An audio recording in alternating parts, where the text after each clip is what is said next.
Welcome to Syntax. Welcome to Syntax Weekly. I think that's the first time I did that intro for this live stream, but this is our weekly live stream. I believe this is our third one, fourth one, Yep. fourth Third one, and we finally got the ticker working. Yeah, so down at the bottom of the screen, you can see we're a news show now. We've got all the latest haps down there. But in today's live stream, we've got some stuff for you. We're going to be talking about some NPM supply chain attacks targeting Red Hat and a few other companies. There have been some new hardware releases or announcements of hardware from Nvidia and Microsoft, so we're going to be talking about that, as well as the new GTA 6 launch. And it's happening. We have a launch date. We have a site. We're going to check it out. There was a funny comment earlier that GTA 6 on Syntax before GTA 6. You know, the meme of like GTA 6 is taking so long to come out. No kidding. To be clear, I don't care about the video game itself at all, but I'm very excited. The website has some pretty cool stuff on it. A few people tagged us in the website launch. I thought we'll take a look into the tech that was used. Yes. And as always, I am CJ, joined by Wes. Scott's actually on vacation today, so he's not going to be here. It's just us two. Yeah, it's no Scott today, so buckle up for the best live stream you've ever had. Stoked to get into it. Let's start with the first thing, which is unfortunately another NPM hack. This just seems to keep happening over and over again. And this is something that was released this morning, which is malicious NPM release detected across Red Hat Cloud Services scope, meaning that Red Hat, the company, they have, I don't know, 20 or so different packages. Seems to be that through some, it doesn't look like it has been detected yet how this has happened, but it looks very similar to the Shyhold vulnerability that has happened 3 or 4 times over the last couple of weeks, which is they're able to get into the NPM, publish a package, and then that package has a malicious post-install script, meaning that, or I think in this case, maybe even a pre-install script, which is just a script that is allowed to be run as the user who's installing it. And then you can, from there, you're able to do things like, it looks like in this case, it's looking for tokens in that specific process. And then they'll take those tokens out, and then I don't know. It's kind of interesting. I haven't necessarily heard about like what has happened, like since when people do get access to these types of things, right? We hear about all these hacks. We hear about them running, but I haven't heard of like what are they doing with these tokens? Are they just using the compute? What do you think? Yeah, I mean, part of it is a worm. So getting access to tokens and then infecting other packages. I think sometimes there's like a command and control server, so they can basically decide what payloads they want to execute. Yeah. And then a lot of times it's just all focused around crypto stealing. I think it's probably like if you think like a hacker, you want to make some money. You want to make money. So like the best way to do that that's somewhat untraceable is just like steal crypto from people, because not too much can happen after that. And so, I think like also at these large companies, they're looking to get access to like code bases as well. Exactly. You know, because as soon as like GitHub got hacked the other day by a malicious VS Code extension, which is just like poetry that it's happening through their own supply chain.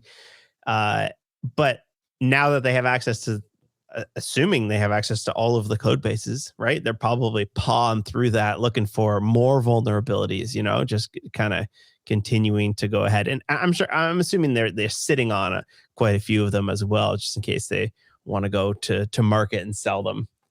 Exactly. And I think that's one of the aspects of getting access to the source code, because like trying to fuzz or reverse engineer an application from the outside and find a 0-day is a lot harder than if you have the direct source code. So if you can get into a company, get their source code, now you can just throw Claude at the source code itself and find vulnerabilities that would have been really hard to surface without access to that source code. So I bet we're going to see some crazy stuff coming up from anything that was found during that particular hack. And then all these other hacks that are targeting companies. And because, I think like you said, they're getting access to internal resources too, whether it's source code or internal servers. So they can do a lot once they have access to that stuff. Yeah. Every time this happens, which is every 3 days, you hear people being like this is such a JavaScript problem, and then you hear a lot of the other people saying like, no, this can happen to literally any package management system, right? You are allowing untrusted third-party code to run in a trusted environment, and I think it's kind of interesting because it seems to only happen in the JavaScript ecosystem. Every now and then you hear about it in like Python or Rails world, but this is happening way too often in the NPM ecosystem. And I thought this was a neat comment on HackerU to say like, let me provide some context. Since a bunch of people responding say every package manager can be hit, NPM by design allows packages to run package supplied arbitrary code as the logged in user after an update completes. That's what the post install script is, right? This is an insane default. PNPM, by contrast, allows you to essentially opt in only to specific packages that need this, then tacks on a ton of other security settings like minimum age, no trust, downgrade, etc. And I think that's a really good explanation of this, right? Like, you shouldn't be able to run arbitrary code simply by downloading something. That's going back to the ridiculousness of don't download things. Like if you imagine in the web browser, you clicked on something and you immediately got hacked, or like put a USB stick in your computer. Like those things should not happen. There should be another step of approval for this type of thing. Definitely. And this particular attack, so in the step security blog post, they do say this target was the pre-install script. So that pre-install script got ran on someone's computer, and then they were the ones to get hacked. It's interesting to note though, because you guys did talk about the Tanstack hack on the podcast a few weeks ago. Yeah, and that didn't use pre-install. That just used a poisoned cache on GitHub Actions. So that was one other attack vector, not necessary to blame on like NPM defaults, but the majority of hacks are happening because of pre-install, post-install. And so, yes, a sensible default is to disable it. I think we talked about it last week. NPM, I think, is going to make it no longer the default and do what PNPM and Dino and Bun have already done, which is you basically have to opt in for each package to run those pre-install or post-install scripts. But at this point, it's a joke. Just please push an update right now, just a patch, and just disable it. I think they're hesitant to push a patch like that because it literally will break so many things, and people will rage. And NPM is this building block of so much of the web, and they're probably like stuck with their hands behind their back, being like, well, we're damned if we do and we're damned if we don't, because it's going to break so much stuff. But I think at this point you just have to like rip the Band-Aid off and be like, this is a security issue. Yes, it's gonna break some like hardware that has something encoded that, like it's gonna have all these awful situations where things will break, but it's better than people getting hacked. Exactly. And I mean, I think it could be a major version bump. Like basically if you have to jump to the next version of NPM. I don't know what version they're at right now, and then you get that default behavior that would make it a bit easier for users. But you're totally right. Like it would disrupt the ecosystem. Oh, and there's Scott in the chat. He says, "Have a good live stream." Thanks, Scott. Hopefully you're enjoying your vacation out there. I want to in that blog post they talk about how the hack was done. Or at least breaking down the code. I'm going to talk about that really quick because it's really funny the amount of obfuscation that happens in payloads like this, because they're doing everything they can to not be detected. And so this is a ROT21 encoded Caesar cipher. So if you know anything about encryption, a Caesar cipher is like one of the simplest encryption methods. You literally just shift the alphabet.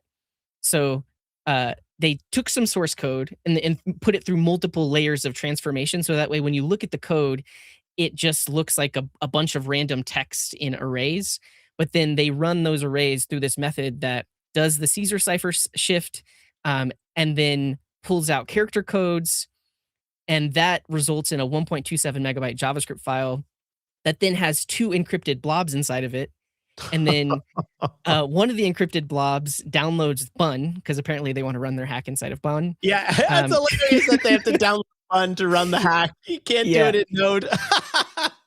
I mean, that also tells me like this got it's the term used to be script kiddie. This is an AI kiddie, right? Like Yeah.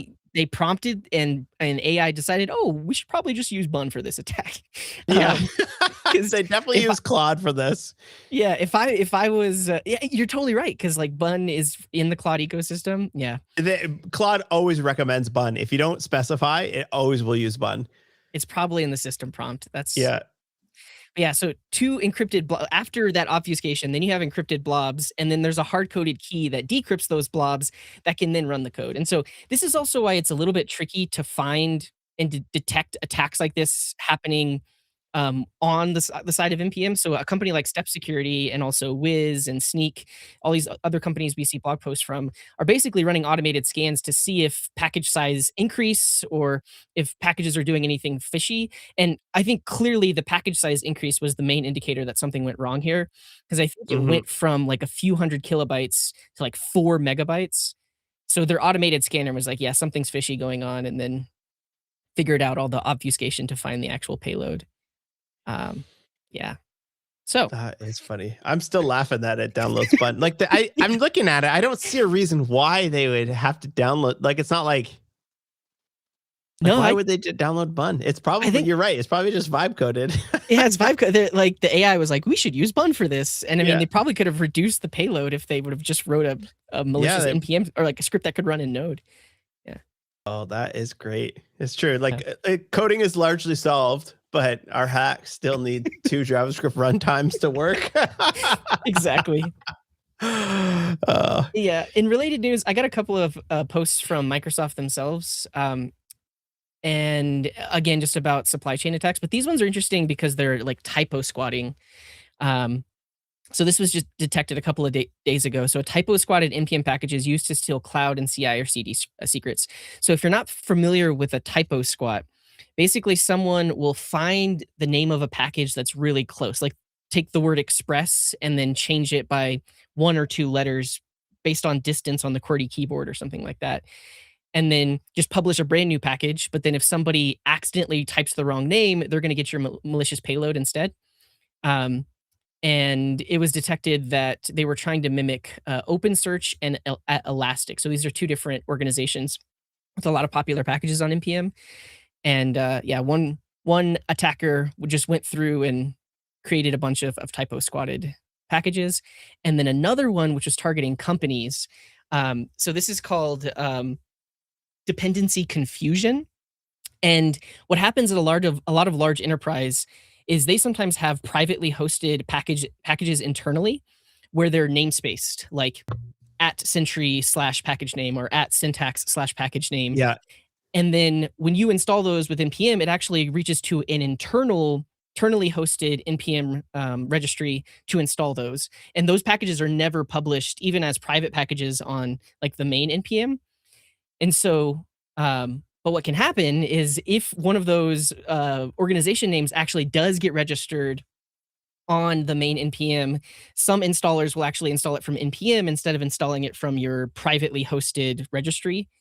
And these attackers tried to take advantage of that. So they figured out internal corporate namespaces and published a bunch of npm Oh, packages under those. So that way, if any one of those internally hosted apps went to install packages, it would pull it from npm instead of pulling it from their internal private host. And it had malicious payloads in it as well. holy Um, smokes. yeah. So stay safe out there. I think you have some tips for how to avoid getting hacked by this stuff, right? Right, Wes? Yeah, like the quick and easy of it is just use PNPM. And your butt will be covered in many of the use cases. And the reason why is because PNPM disables post and pre-install scripts by default. You have to explicitly opt into them if you even need them. There was a comment that says like in many cases you don't even need the post install script for that to run. So that's good.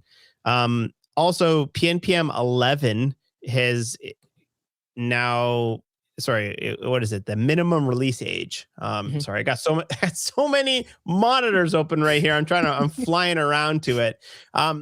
Basically a setting in PNPM called minimum release age. And what this will do is it will say like, wait a certain amount of time before you actually install the latest version. And this is kind of a delicate dance because sometimes the newer version fixes the security issue, but sometimes the newer version has the security issue in it. So there is a minimum. What is it now? Minimum release age. Default is 1440 minutes, which what is that? 24 hours. So it waits 24 hours before installing a new version of a package. As of 11, if you're still on 10, it's 0 by default, but it at least has that option. So I would go in there and set that to 1 day so you don't accidentally get pwned, because this stuff is caught. That's the crazy thing about it, is most of these are caught within 20, 30, 40 minutes of them being published. You got all these security companies that are scanning literally everything that's published to NPM. So if you just wait, then you should be able to not get pwned. Nice. All right, what do we got next here? You want to do the Nvidia one? Yeah, we're talking about some new hardware announcements. So let me get my screen up.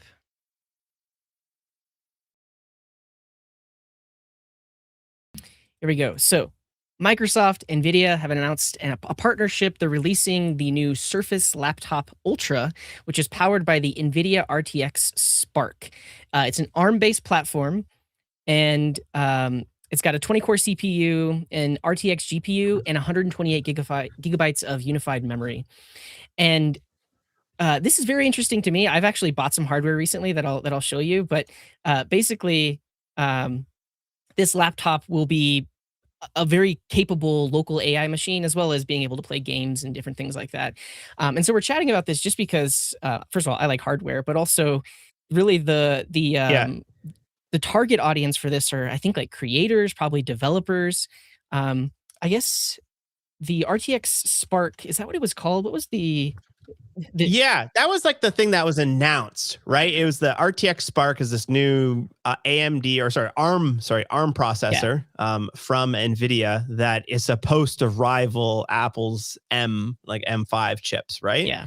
And then they're slapping this thing in the new Windows Surface Pro book to hopefully rival the MacBook Pro, because like nothing has really come that close to it. Has it? No, I mean, sort of, and I'll show you the hardware, but the thing I was thinking of, just 24 mentioned it in the chat. The DJI Spark was their little mini desktop. Is that not is it, what was it called? There's like their little desktop computer. I talked about it in my AI video. Yeah. What was that? Is it just the Spark? Didn't it have Spark in the name? DGX Nvidia Spark. DGX Spark, yeah. DGX Spark. There it is. Okay. Yeah, this came out a few years ago. And you might have seen pictures of it. It's this really cool looking little silver box thingy. But they released it kind of as like a way to run local AI. This is similar, but in a laptop form factor. But I'm sad to admit, but I have gas. This term comes from the music world of gear acquisition syndrome, but I have it for tech.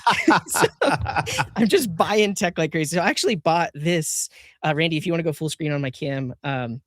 This is the Asus ROG Flow Z13. This was released in 2025, and I bought it because it has the same chip as my little AI computer back there. So I did a video about that computer back there, which has 128 gigabytes of unified memory, and it's based on this AMD chip.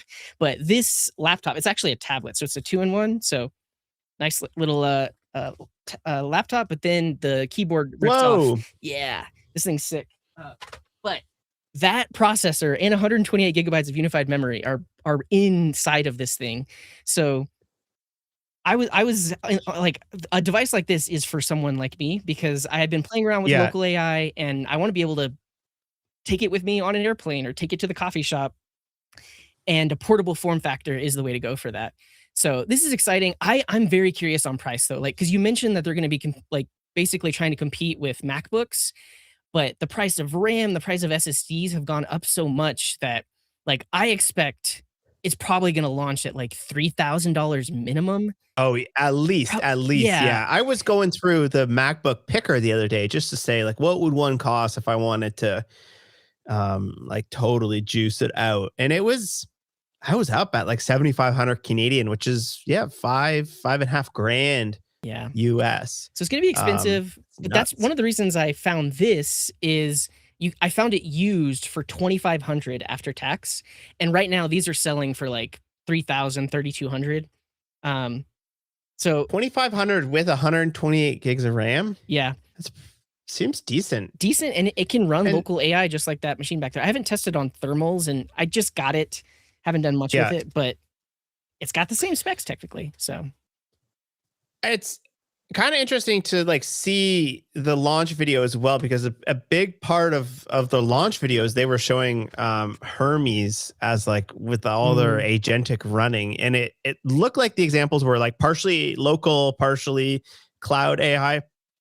And I think they're realizing like people like like right now I think there's a big spot for these like Nvidia whatever to make obviously chips for data centers and whatnot, but there's a huge market of people who are not necessarily into like gaming, mhm, but just like you and I, where like we simply just like we have a lot of stuff to run on our computers, and we're starting to feel the pinch between running if you want to run local AI, if you want to run several processes at once. For us, a lot of it is like video and video editing that's sort of like lagging us down. You want to run that and all this AI stuff at once. So oh, it's kind of interesting to see it all slapped into a laptop. That's exactly what I want. I would love to go desktop. We talked about this, I think, at our meeting last week. Is I would love to get like a super powerful desktop and then just a nice little MacBook Air that I can run around on. And I think with the AI stuff, you can do that pretty easily if you have a decent internet connection at home. But if you're doing a lot of the like real time video stuff processing, it's not gonna work as well. yeah, I, but I think this is a sign of things to come because I think local AI is the future of AI. Like, right now, you might think I'm crazy because, like, the local AI models aren't the greatest, but um, soon and it's already happening. The price of subscriptions and token costs are getting so high that a lot of people aren't going to be able to use them at all. So once yeah, we get to a point where we have portable hardware or just hardware that people can buy themselves and afford eventually, then they can run local AI models. You don't have to be dependent on OpenAI or Anthropic. And I've seen some cool stuff happening with local models too. I need to play around with it more, but I've seen some agent harnesses. I think one was called like Forge that does something in a loop to get you better performance on agentic tasks for local AI. yeah. So the fact that you're only paying for after you've bought the hardware, you're only paying for energy, right? So you're just paying for electricity to run those models over and over. And even my little machine back there running 24/7 would maybe cost like $10 a month in electricity. So yeah. Man, I actually did the math on. So I've got here, Randy, you show my screen right now. There's this blog post that went up this morning, which is a 10-year-old Xeon is all you need. And I literally have that. I have Mm, a Mac Pro that was from like a video editor during like remember like when a red camera costs like $50,000. yeah. Um, I've got like a juiced up Mac Pro just sitting here right now, and I like did the math on it. It's got 16 gigs of RAM. I could probably spend a couple $100 like getting it up to speed. But then I did the math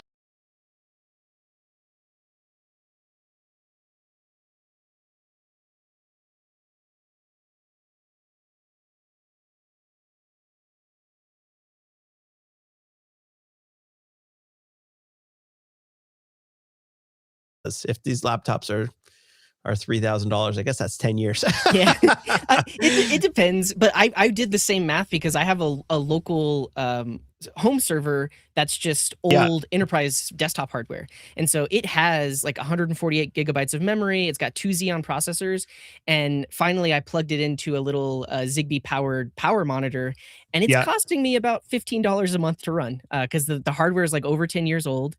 Um, yeah. so I mean that's about $180 a year. Still It's not cheaper than nothing. Yeah, it's not Yeah, nothing. It's not nothing, but it is adding on to my electricity bill. So there is something to be said about newer hardware, lower power usage overall, because then it really is closer to a one-time price of like buy the hardware and then the electricity is like almost free. yeah, So yeah, exactly. And it also depends on how expensive electricity is. Like electricity is relatively affordable in where I live in Ontario. So yeah, with a lot of these things, even like electric car, it makes a lot of sense to go that route. yeah. So I don't know. I'm curious to see this article here that talks about like all you need is a like an old Xeon. Is he says that it's giving him tokens at the speed of reading, which I thought was kind of interesting. Hmm. And I bet as soon as we start to get pinched with how expensive these models are, people are going to be okay with it generating at the speed of reading because a lot of the stuff will simply just be asynchronous. It's not like for the stuff where you're just like sitting there and waiting for it to finish so you can send in the next prompt. I don't know if the local will get there in the next couple of years, but for stuff that is like, oh, I'm just going to let this thing rip overnight, and it's fine if it's 3 times slower because like the longest I've ever had a process running. Maybe chat can tell me like what's the longest like back and forth prompt you had. I had one running for I don't know, maybe 3 or 4 hours overnight. That was like the longest I could ever get it. And you always hear about people running them for like days, but I simply have not run into that yet. I've gotten up to like 8 hours in an agent workflow. I stopped messing around with all of that, but I Yeah. basically had like an orchestrator agent that would pull from a list of tasks, and I did planning ahead of time, so I'd have like 20, 30 tasks, and the orchestrator, it would just run forever, like pull a task, spin off a sub agent.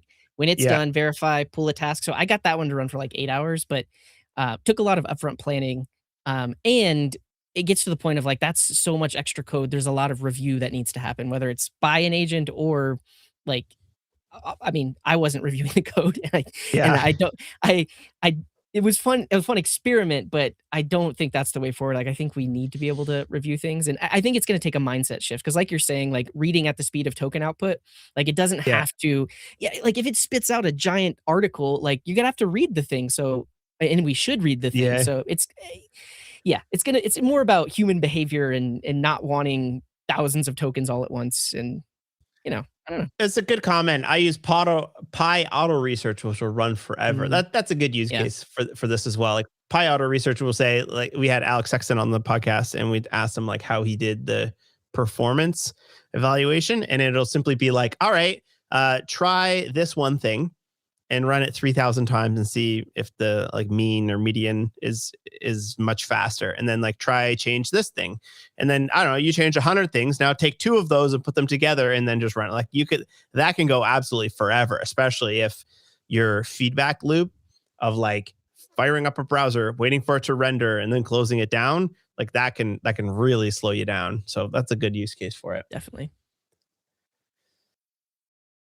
All right, what do we got next here on the list of things? This one, let's talk about this PSP one. I thought this Sure. was really interesting. So, um, as somebody who's not into video games, I am very much into hacking and emulators and all that stuff. Like I've got a Wii outside there with like I don't know, 3,000 backups of games that I own on like a hard drive, right? And like that, it's just more fun to do that. When I was a kid, I had a PlayStation 2 website, and I like camped out at like 3 a.m. all the way all night to buy a PlayStation 2, and I was so excited for like the year coming up. And then as soon as I got the PlayStation 2, I didn't care about it because I don't actually like playing games. Yeah.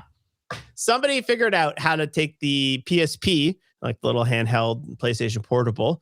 Um, they figured out how to get that emulator running in the browser with WASM, which is absolutely wild. The website itself just looks like Claude dumped it out. So they probably just gave Claude a goal and got it running in the browser, which is unreal to see like all of these advancements come in the last couple months. People realizing, oh, I could just port the PSP to the web and it just works. Did you end up getting a Oh ROM yeah. running, a ROM like a Let's PSP see ROM? here. I Okay. downloaded. I backed one up that I had sitting here. He has the Um, physical hot copy. This is yeah, totally legal. Just unzipping it here. But it's fascinating. Like, so I've gotten into like ROM emulators or emulators and using ROMs for like older machines like SNES or Sega N64. Always because like those ROMs were very easy to find and a lot smaller. And I've Yeah. tried to emulate PS1 before and PSP, but at that point your ROMs start getting so big, you have to source them or rip them, and it takes a lot of work. But it'd be fascinating if this PSP emulator can run like a half a gigabyte game in the browser. It'll be Yeah. interesting to see. I find it fascinating that the simple like people who make emulators are simply just re-implementing like high power at the time microchips in software, which is absolutely nuts. Yeah. Hold on. Here we go. Got a I can't ISO. see it on your Open it. screen. Sorry, I Or brought it down. I had to drag okay, my downloads folder onto cool, screen here. cool. Um, there we go. Open PSPP game browser. Okay. Where's the game browser?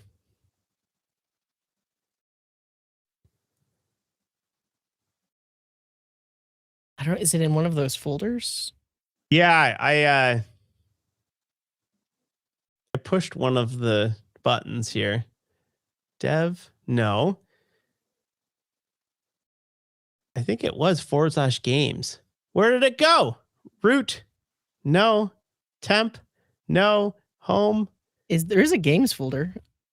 Is it the Where? third one? Oh, I'm so dumb. Okay, here we go. Is that it? Oh, sick. It's launching. Yeah, Oh, it so is. Let's which see Grand Theft Auto how is fast it this? is. Mm, Vice Vice City. City. Nice.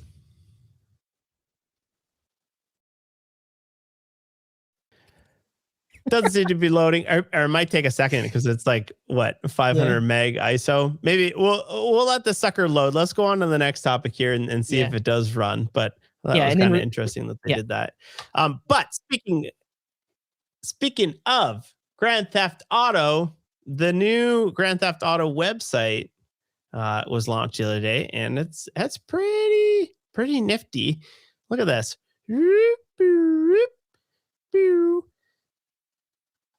And I combed through it. It's got a lot of like kind of scrolling effects. It's got like a lot of these videos that are tied to specifically to the scroll.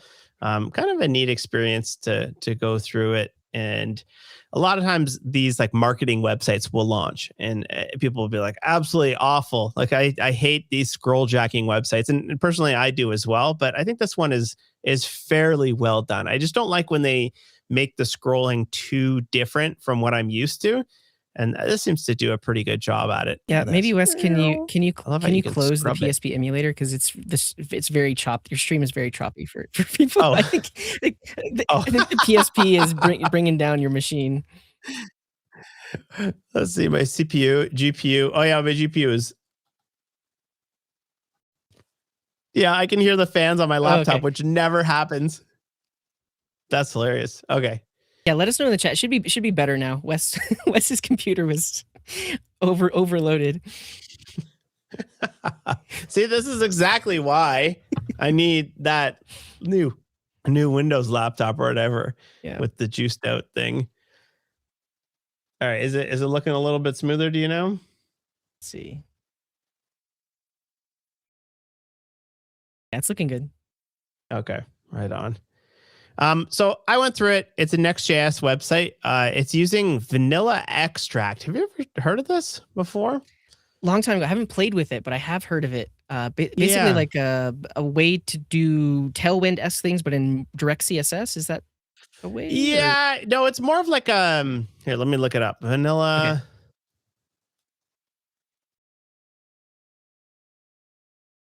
Vanilla extract.style.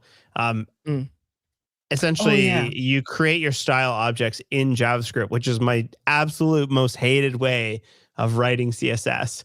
Yeah. And then what happens is it gives you like full TypeScript auto completion and whatnot. But then this is just like a dev time. A lot of like the early CSS and JavaScript libraries were runtime, where they would re-render every single time that something ran. This is a build time thing, so that when you go to build your website, it takes these like style objects from JavaScript and it just computes it into these random class names, like underscore Yeah.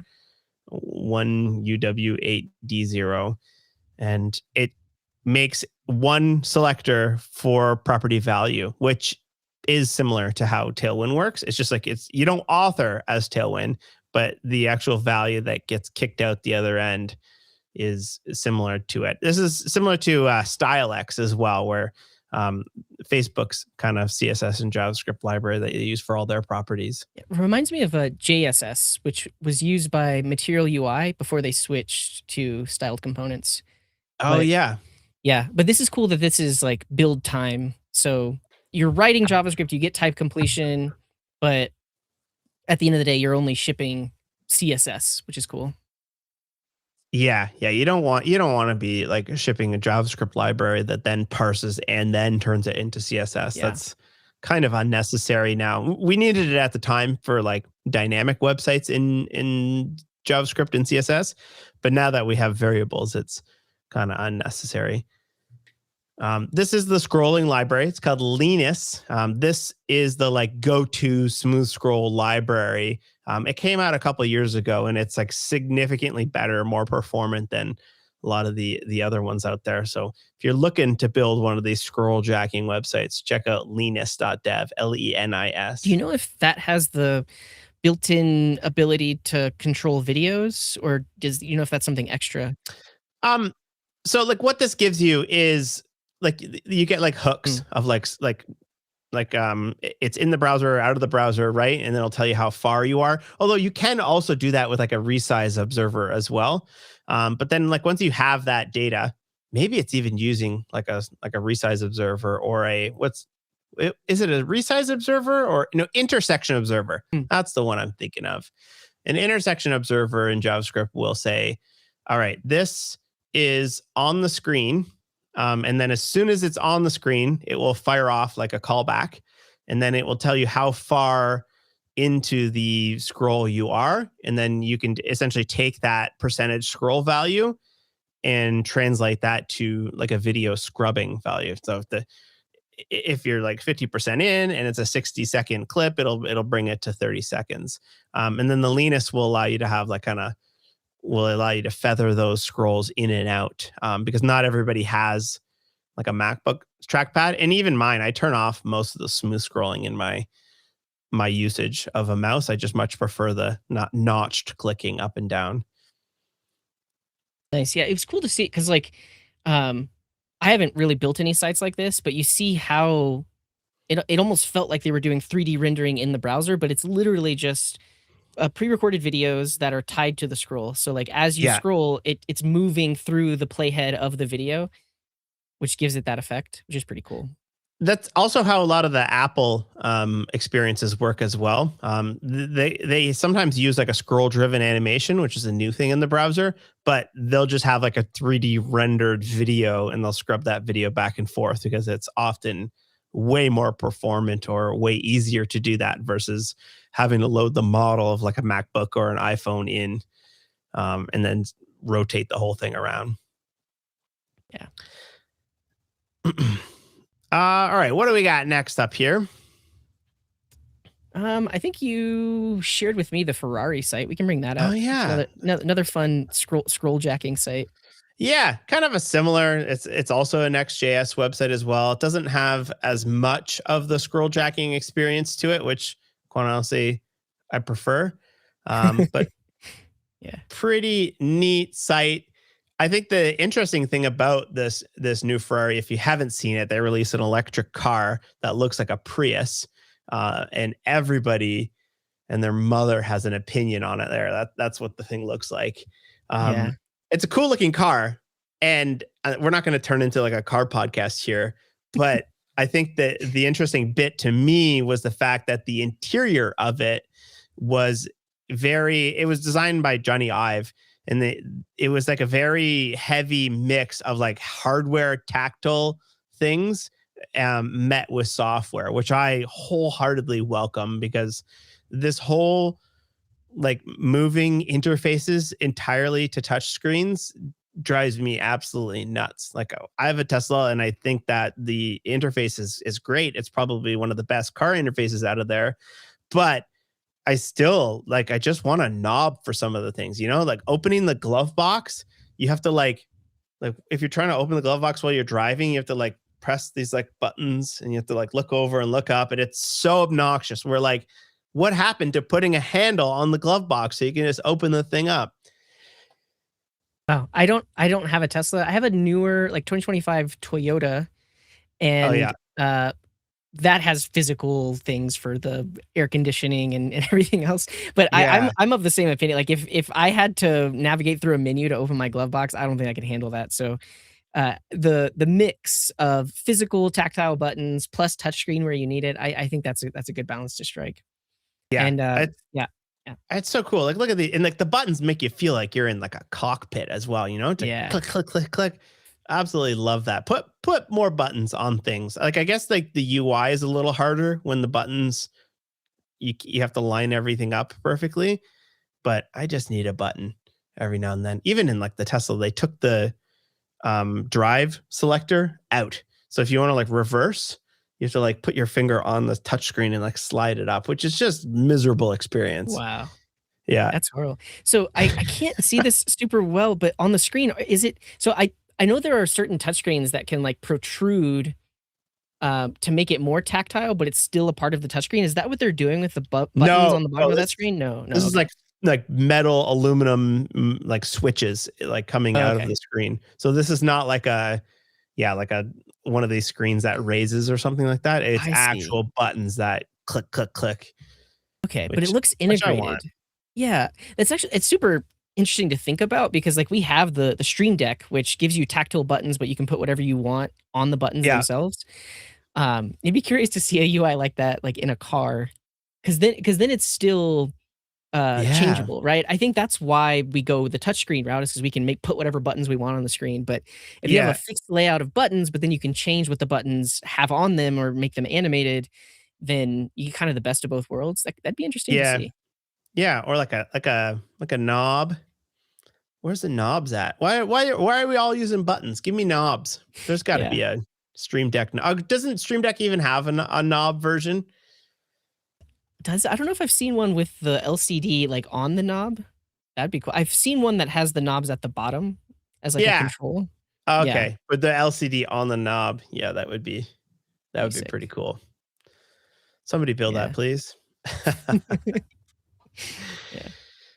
uh Get Celebrate. This is created by one of our viewers here. Craig Holiday says, I built this small Mac app that celebrates whenever you make a commit to the Git repo. Scott and Wes mentioned on Syntax Podcast recently. I thought it was silly enough to spend some time on. So every single time you push a commit, you get confetti or rockets or hearts or whatever kind of flying across the screen, which is exactly the type of beautifulness that I need in my life. So shout out Craig. I usually would not recommend installing random applications like this, but he's posted the code on GitHub so you can compile and run it yourself. So this kind of just runs in the background and detects them, or is it a desktop app? Or I haven't looked into Yeah, it. it's Okay. that's good. I'm curious about how it actually works, but I'm assuming what it's doing is it's a native like UI layer running Okay. that just it probably adds like a a global hook on your commits and saying whenever anything runs, then fire off these things. Nice. I wonder if Event engine. Yeah. you could build that as a like a Raycast plugin or something. Because I've seen the Raycast has confetti. If you just do command space Yeah. confetti, you'll get confetti on your machine. I wonder if you could tie into that. Yeah, like that. Exactly. Probably. I bet Yeah, you could. That's that's a great. great. I love when people build silly stuff. So keep it coming. Nice. Yeah, I've got a couple projects to share I found over on Reddit. Let me get my screen going. The first one is AOL Instant Messenger in the web browser. It's called WebAIM. It's built on top of Firebase for real time. It's got buddy lists, groups, away messages. I want to get a bunch of people in here, so I'm going to share the link. But you can sign in with any username and password, and then that basically signs you up. But I want to see the if the online users um, actually fills up once people start showing up. Because right now there's only one user online. I'll send it to you, Wes, if you want to try to log in. But it's fun. It's like this little retro Windows desktop. You can see the list of online users. There are bots that you can talk with. Oh, there we go. There's Max. Hello, Max. Who's Max? Don't. I guess I have to be ready to like hide my screen in case anything weird happens. We're opening this up to the web. Oh, okay, everybody's joining. This is yeah, getting and nuts. I can hear it in my ears. I don't think you can hear it on stream, but every time somebody joins, there's a noise, there's a sound of a door opening. That was happening earlier, and I was like, "Who's opening the door?" But that's the classic. Someone is joining or leaving the room. So is this really Wes? Is that you, Wes? Yeah. Username, Yeah. Wes? Nice. Did the message pop up?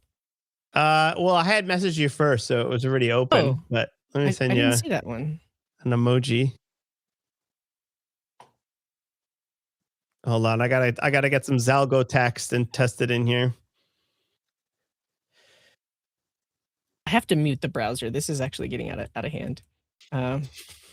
You guys can't hear it, but it every time somebody joins the room or like sends me a message, this is great. But oh yeah, what do you call that kind of text? It's called Zalgo text. I actually don't understand how Zalgo text works. It's some thing to do with like text encoding and text direction. But basically, if you ever have like a text input, the way you can test it is you can go grab some Zalgo text and then paste it in there to see if you can goof it up. And it looks like this is not protected against Zalgo text. Nice. It's funny. I just got an instant message from DRC that says no smarter child in the buddy list.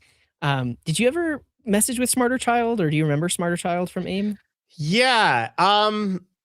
So in Canada, we had MSN Messenger. So almost all my friends were on MSN, but I did have a couple like random online friends that used AIM. So Smarter Child, that had nothing to do with like Bonzi Buddy, did it?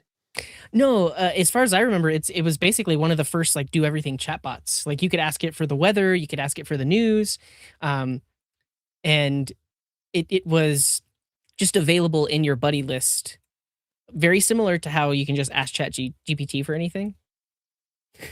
Oh man, Scott Brolinski is loading bun onto my computer. I wonder if that's really Scott. The message just popped up. I got a chat invitation. Oh, they created a chat. Oh yeah, they have chat rooms. Oh. Sick. Yes. hungry hippo. Nice. Yeah, honestly, this this is what I want to see. Like, first of all, Discord has basically centralized messaging, and I hate it. Like, everyone's using Discord for everything. Like, we had a solution for this. It was IRC. I think it would be great if we could get back to that. I feel like Discord has kind of gotten like critical mass of messaging. But back in the day, like I used to use Yahoo Messenger, MSN, AOL Instant Messenger. Okay, we're really getting overloaded with this text here. But yeah, now everyone's centralized to Discord. I wish we could go back to IRC. I wish there was like a really modern Discord-esque client and go back just IRC. Back to IRC. IRC sucked. People can do photos. This is Images. Okay. Bad. No. Okay, I gotta get out of here. Just. Man, I grew up on IRC, and I ran you had to run like a bouncer so that when you closed your computer, it would still leave you connected, which is essentially like you would run your IRC on like a VPS, and then you would just like use your laptop as like a thin client. And like I wrote my first bots in IRC, but that sucked there's the thing about like standard text communication protocols is they're standard, and then there was no like cool features, right? Like that's why we saw everybody go away from what was the standard chat protocol? Jabber.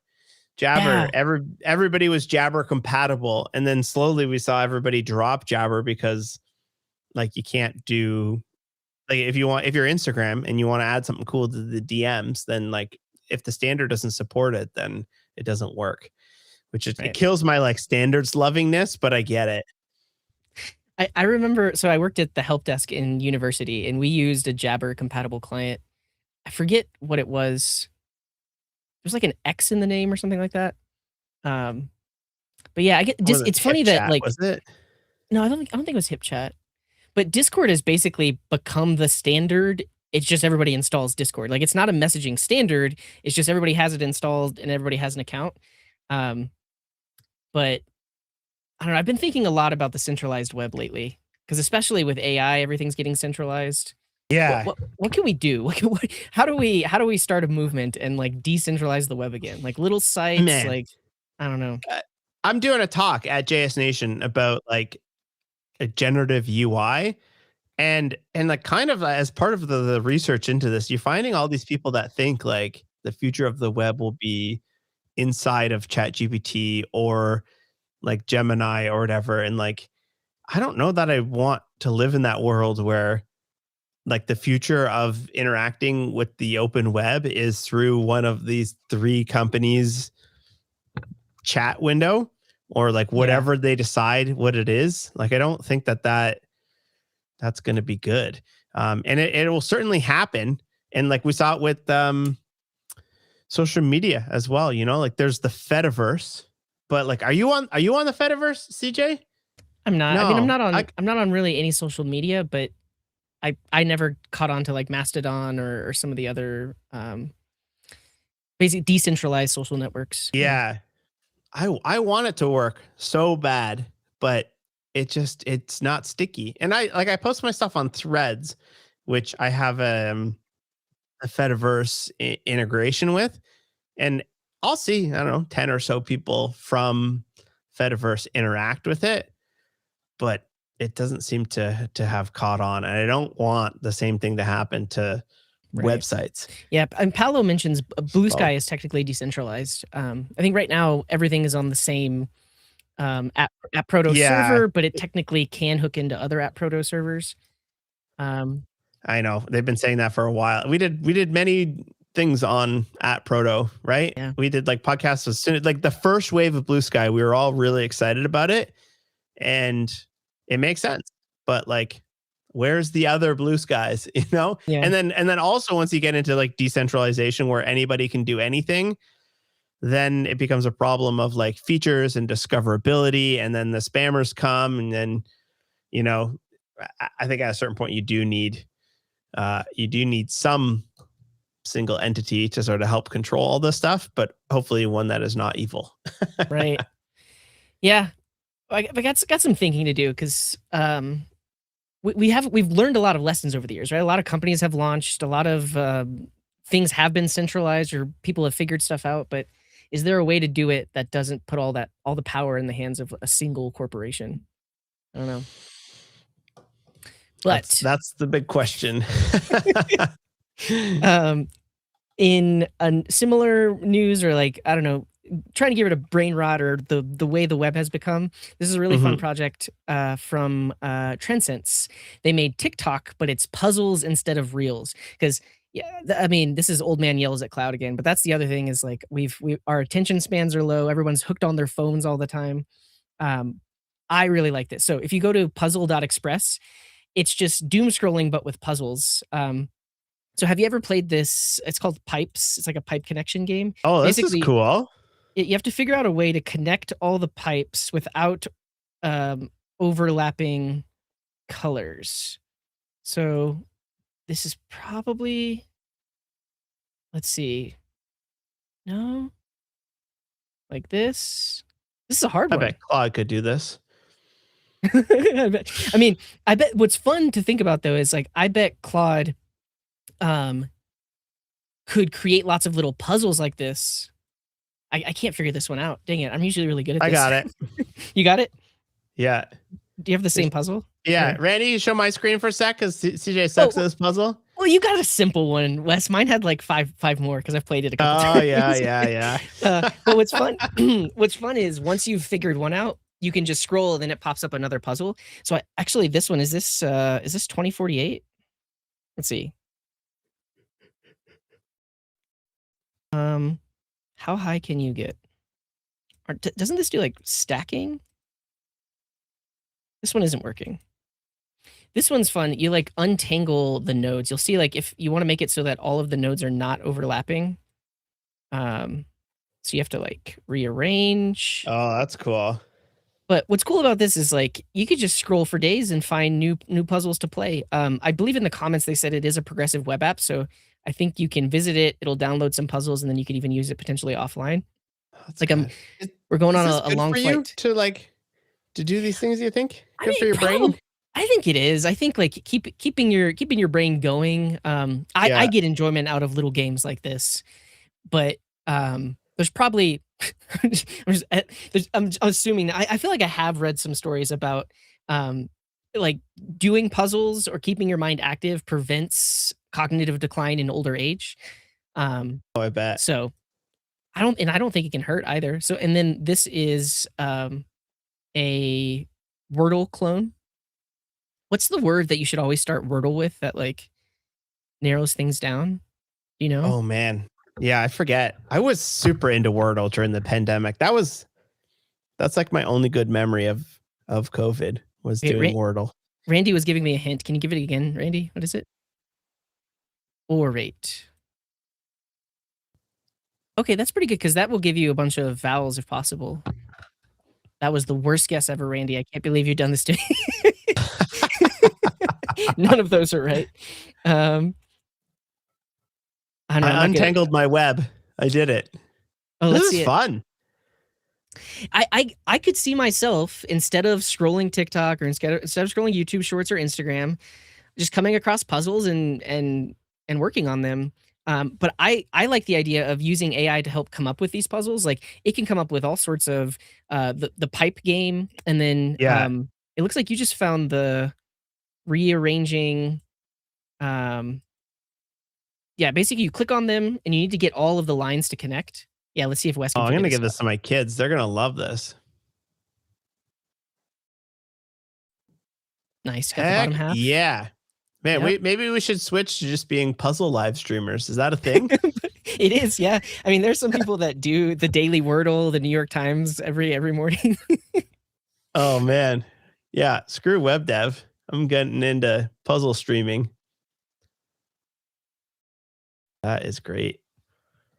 There you go. Good find. Where did you find this on Reddit? Yeah, so on r/webdev, they have like a show off Saturday, but Okay. every now and then people will just post it in as just a main thread. And so both of these popped up on Reddit. Um, here's another puzzle I hadn't seen before, but basically like you're at the start and you have to get the entire page to be the same color. So right now we're at this top left purple one. So if I do orange, that changes it to orange. And now if I change all of this to green, then my star will move. Or it won't move, but like that's connected. So I probably here I would go like orange and then green and then purple. And I'm like working in the fewest Oh, number I of steps see. to get everything the same color. So that one's pretty fun. Oh, that's cool. Oh, is this clear the line? Is this Tetris? Huh. It's not running. It did say there was an update. Let me refresh the page. Reload.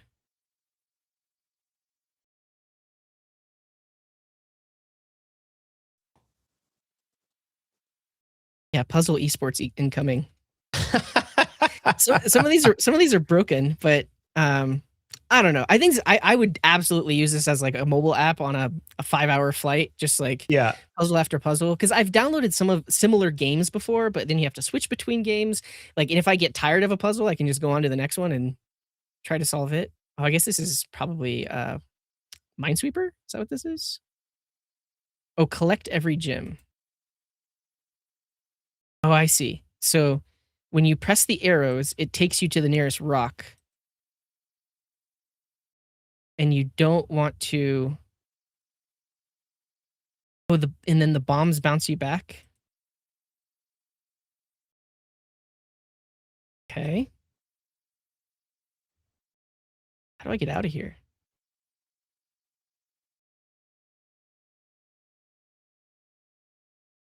I'm stuck. Yeah, I don't know how to do this one. Yeah, puzzle edition of CSS battles. It could be fun. Um, just like we all get puzzles and have to solve them quickly. I don't Or know. like, Yeah. who can write a bot that could solve them the fastest? I think that would be kind of cool. Because I saw this thing on Reddit a couple of weeks ago where somebody had this like impossible like crossword where it Mm, was just 3 letters, and I think it was like, I think you're looking for the word cow, and it was just a grid of like 10,000 letters. And it's just, there's in one spot is the word cow. And like it's almost impossible for a human to find that unless you're to like go every single line, and then you start going batty, right? So I was like, I wonder if I could like write a script to do this, and I fired up Claude, and actually I tried it in all of the different AIs to see like which one is the best at like solving this puzzle, and Codex got it the fastest and best. mm. So maybe that's a video, is like, give us these puzzles and then we don't solve them, but uh who can write the code to solve the thing the fastest? Yeah.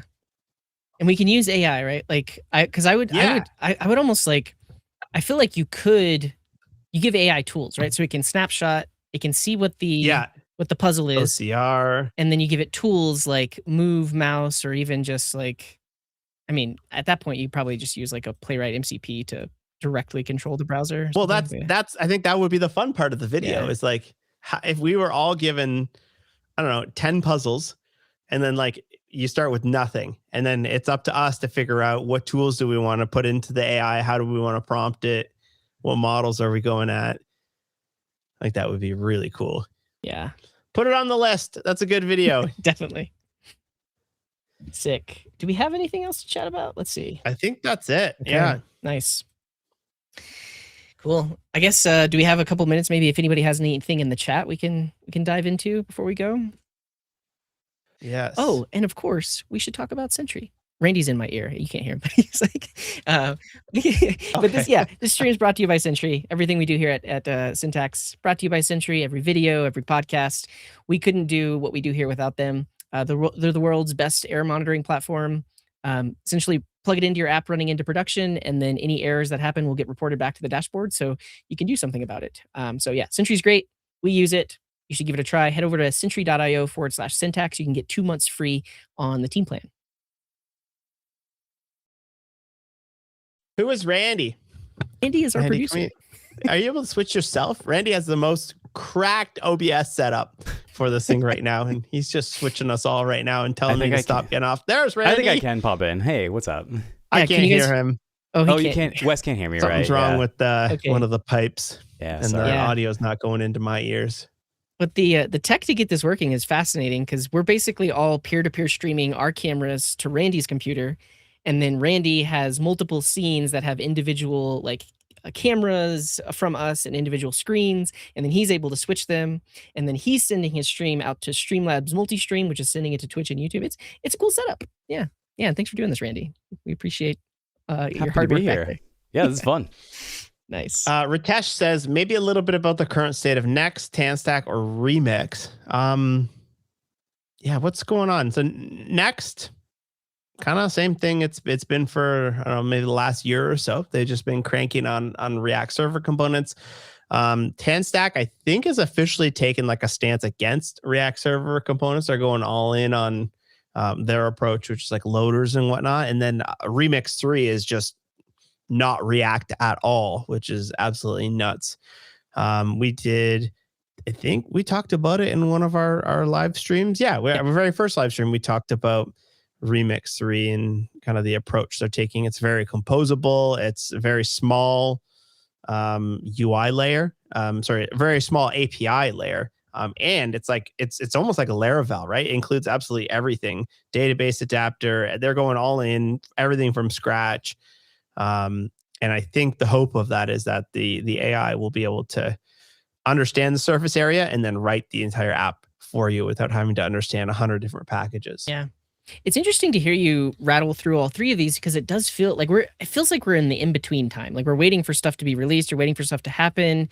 I Yeah. will say Tanstack has been working hard. Like their Tanstack start is RC, so they're working hard to get that into stable. And yeah, it's interesting to see there's a lot of pushback against Next.js. So the server component, I think honestly the news towards the end of the year of all the hacks against server components did not do well for people's opinions about No. Next.js. And so people are searching. Tanstack feels like it's the answer. Like personally, when I use Tanstack, like um, their docs are just so expansive. Like there's just so much you can know, and it's so customizable. I almost wish there was something built on top of Tanstack that kind of like abstracted even like React query or Tanstack query away.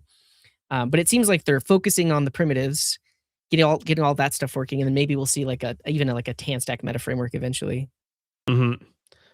Couple people saying I'm laggy last couple seconds. I do not know what is causing the lag. Like it's not a hardware thing. Sorry, not like a camera thing, right? It's somewhere in the between me uploading it and it being pushed out to stream, which is really frustrating. But like, yeah, you could see my CPU, GPU are kind of pegged right here. I love having these apps open.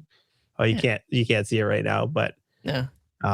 yeah, it's Microsoft Edge. It's running this like stuff in the browser, streaming our screens at the same time as streaming our cameras at the same time as talking real time to everybody is really taxing it. So again, I need one of these new things. There we go. CPU is pegged Microsoft Edge. Wow. I will say, so we kind of talked about this in our first live stream. If you take a look, go to the syntax or go to youtube.com/syntaxfm. You can see all of our past live streams. But Hungry Hippo is saying, I get confused when people talk about Remix. I thought they merged with React Router, but isn't there a new Remix coming out?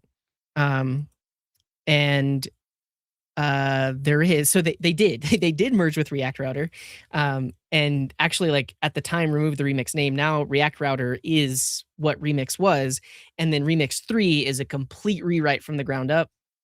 It's not even built on top of React anymore.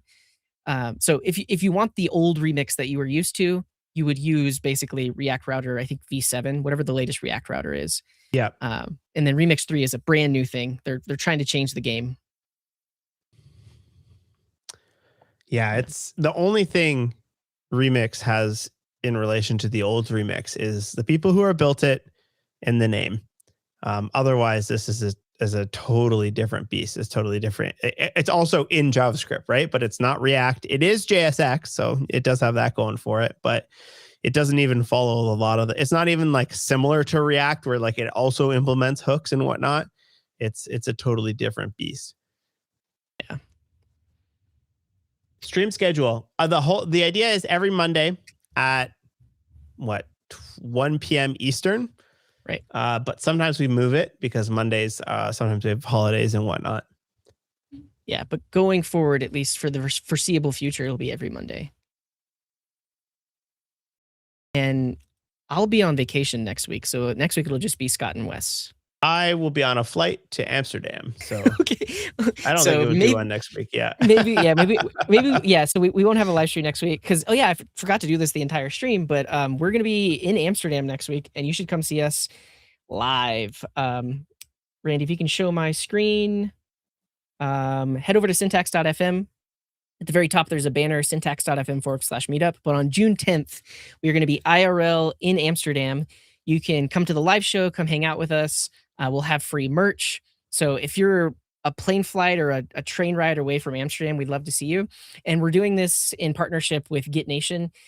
So they're hosting the JS Nation conference the next day on June 11th, and then React Summit the day after that on June 12th. I'll actually be an MC at both conferences. Wes is giving a talk at JS Nation. Scott's giving a talk at React Summit. He's also MCing with me at JS Nation. So it's a big old syntax party. Come down to Amsterdam. We'd love to see you. If you go to jsnation.com or reactsummit.com, you can use code syntax. You can get 15% off of your conference ticket. But the meetup itself is free to attend. You just need to RSVP. Ooh, we already have 125 RSVPs. That's great. It's gonna be a All party. right. Wow. Yeah. So All yeah, no right. live stream next week because we're doing it in person. Beautiful.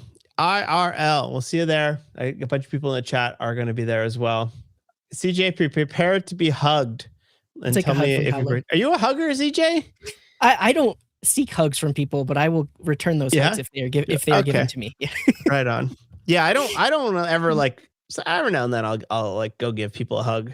But like if someone hugs me, yeah, absolutely, I'm into that. Yeah. But yeah, Paolo is a longtime watcher of Coding Garden. For years he's been in the live chat helping out. So this will be I don't think we've ever met in person, right, Paolo? Like, so yeah, it'll be good. Shroud says, Wes, we kiss here. Prepare to be kissed, Wes. All right. Yeah. I'm into that. Yeah. Cool. All right. That's all I got, Wes. All right. Thanks everybody so much for tuning in. Make sure you subscribe and leave us comments, and we'll catch you not next week, but the week after.